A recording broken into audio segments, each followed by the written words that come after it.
the services rendered by this law firm went way beyond the scope of the original intent.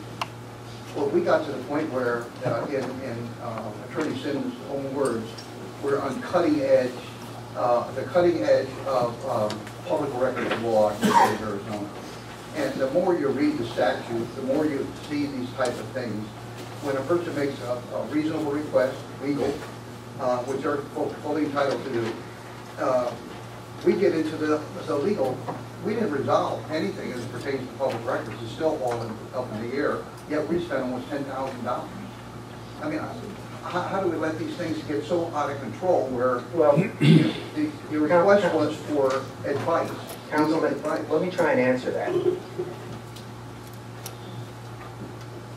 There was a request from a member of this council acting as a private citizen. Right. For public records from Councilman Coady. Fully entitled. Our attorney recused himself from that because he felt a conflict of interest.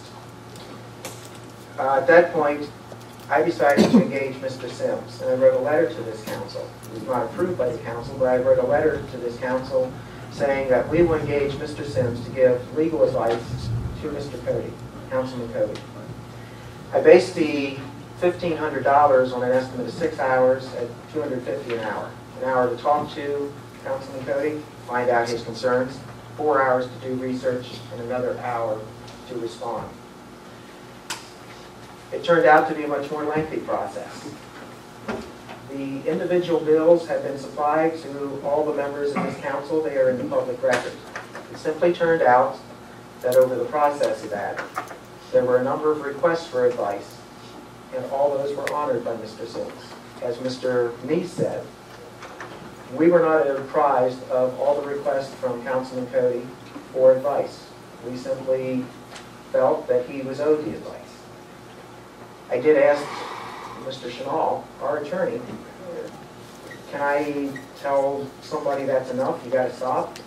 And he said under our indemnity provision, you probably would be sued for interfering from advice, and you'd lose that suit, you'd lose those attorney fees, and you'd still have to pay for all the advice. So it turned out to be a process where there was a lot of advice asked for and a lot of advice given. That's how we got up to $10,000, and it will probably go higher. In plain English, what this is about is changing the indemnification clause in the town code. When Mr. Sims was with us, one of the things that he mentioned should be improved, in fact, talked at some length, is that our indemnification provisions in Carefree are different than surrounding communities. He recommended that we look at what is in surrounding town codes and change our codes so that it works better for us. In plain English, indemnification means that the town will pay the legal bill for members of this council, appointed officials, or staff, what other towns have around you, because the way it's written is just too broad. What happened was, Councilman Coady asked for legal advice. And while I was getting the advice, I had no way to shut it down. Mayor, I think we were way off the subject. Now, wait a minute.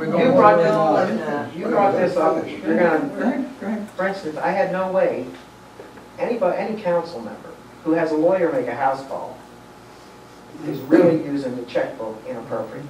This shuts that down. I understand what you're saying, Peter, that you want to be able to be protected. This gives you the protection. It says when a suit is filed in civil court, it kicks in. Your motivation is that, using the example that we just painfully went through, is that this type of financial self-punishment would have eliminated what occurred, basically. Yes, that's my, yes, right? yeah. Which seems to me, honestly, that you would think that two reasonable people could meet.